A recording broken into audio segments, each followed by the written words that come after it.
Becky Lynch is on her whirlwind book tour, promoting the book. I've not had a chance to get a copy of this book, but I've heard it's very good. And one of her stops was on the MMA Hour with Ariel Helwani, and we're going to play a short clip. And this is Becky Lynch discussing the allegations against Vince McMahon and details that have come forward. And Becky Lynch being someone that it's tough. She's doing this huge media tour, and you've heard multiple interviews where she has been asked about Vince McMahon, who is featured, significantly in her book. So let's hear Becky's answer. Those allegations are horrible, man, and it's so hard to listen to because that's not my experience. He was so good to me, and Vince had a genius about him, and he was not the easiest to work with. He is responsible for all of the things in my life by building WWE, and we've had some ups and downs, but he was always good to me as a person, and always treated me with respect, and I felt like I had earned a lot of respect from him, and he gave me a lot of respect. And then you're hearing this other side, which is not the person that I know. And that's really hard. That's really hard, especially when you're a woman in this business and you're a woman who has been trying to push things to be equal. But look, that's the other part of it, right? Like, it's not, there's not a third party that was making things unequal. You know what I mean? And so that's the other side of things. And that was the kind of things that I think I write about in the book, was kind of a little bit eye-rolly, in that, like, here's a women's evolution, here's a women's revolution. Who are you freeing us from? You? Right. And so in that, like, a lot of that felt very condescending in some regards. So that was Becky Lynch discussing the allegations against Vince McMahon, how she has tried to, just digest and try and make sense of, obviously when we're talking about, we have heard through John Cena and other performers that had this relationship with Vince McMahon of sort of squaring this aspect of Vince McMahon. And, we look at the fact, like, here is Vince McMahon, who hardly has had a uncheckered past. I mean, this is somebody that has had allegations against him, but it seems like these were at least things that people were divorced from, or had at least there was plausible deniability, or not he was never convicted of anything, or he was never charged with anything.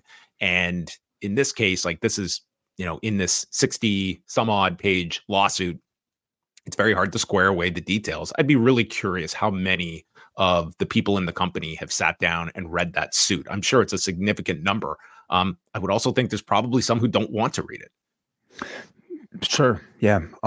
Whether or not they've read, all 60 something pages, I would have to imagine they know the details. Yeah. Especially, I mean, as they know enough of what is alleged to have taken place. And, this answer from Becky Lynch clearly, indicates somebody who's been struggling with this sort of conflict of emotions, of what she is conveying to be discussed. And she did disapprove, obviously, of, like, and anything that the victim, Janelle Grant has alleged to have suffered. While at the same time, this seemingly very wonderful working relationship she seemed to have with Vince McMahon. So how do you kind of balance that and equate that?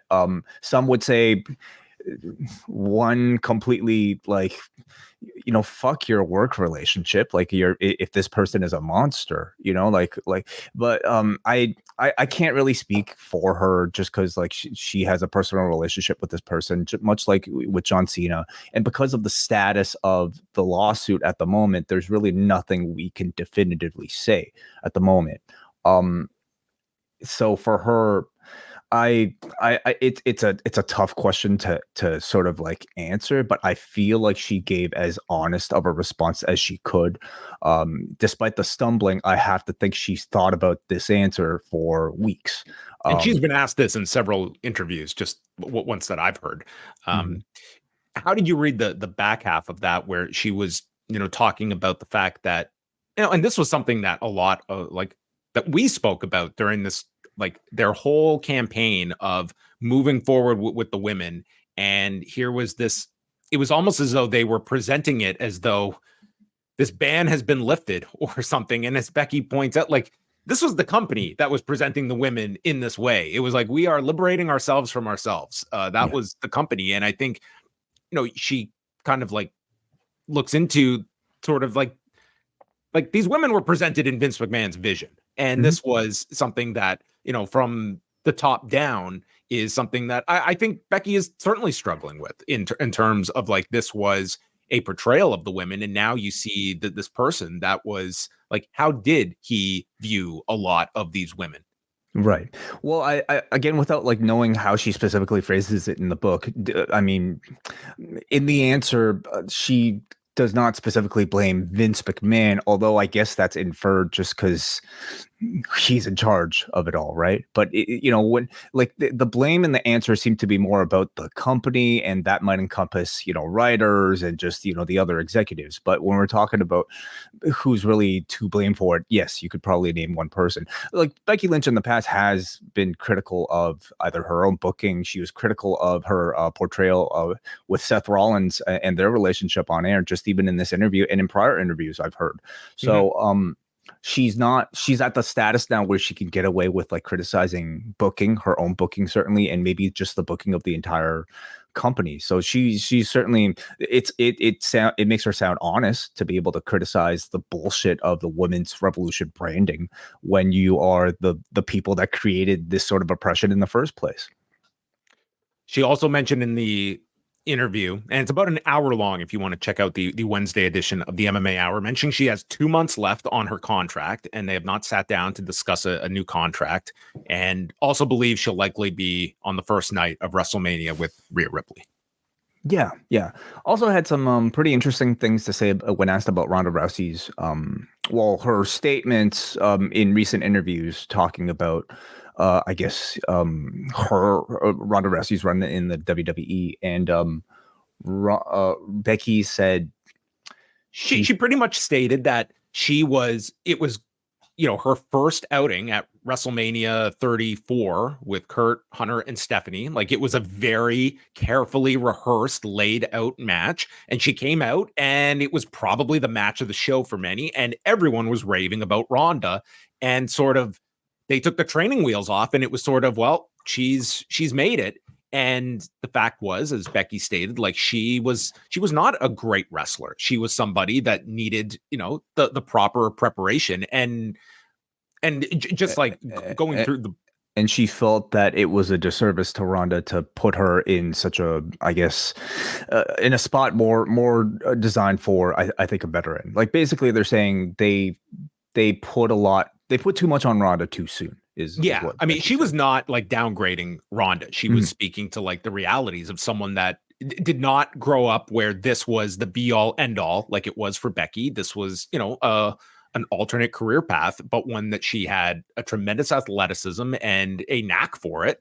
But certainly, like, we saw her struggles, and I mean, she is kind of just juxtaposing, like, she has had her ups and downs. Becky, that is, has had her ups and downs in WWE, but she loves her experience. And Ronda, you get the sense like she has, she clashed quite a lot within her time in WWE as well. And it's just interesting to see both of these books out a week apart and to contrast them. I'm almost I'm through the MMA part. The first like 100 pages on her MMA stuff, I think it's incredibly insightful into just her mindset. I think a lot of some will disagree with her and how she made certain choices about her career and such, but I don't doubt that you're getting her honest feelings on how everything went down and the pressure she placed upon herself. And at the end, even after the Amanda Nunes fight, which as soon as that fight was over, she knew her career was done. And a month later, Dana's calling her, you want another fight with Amanda Nunes in Brazil? Like after that fight, really? Dana was going to give her another fight with Amanda Nunes after that one-sided fight. And how would you have justified that with like the way that fight went?